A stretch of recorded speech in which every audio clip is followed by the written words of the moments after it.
Good morning, everyone. It is Thinking Cap Thursday, our last day of the week, our last day together this year.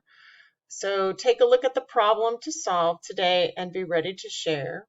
Today we will do two main activities. The first the activity that you need to think of is you need to think of a country that you would like to learn more about. Okay, so that's one thing you need to think about this morning is what country do you feel you want to learn more about? I will give you instructions for that activity at 9:45. The second activity is called the ugly sweater. I will tell you more about that when we meet. So let's make it a great day, and I will see you guys at 8:30.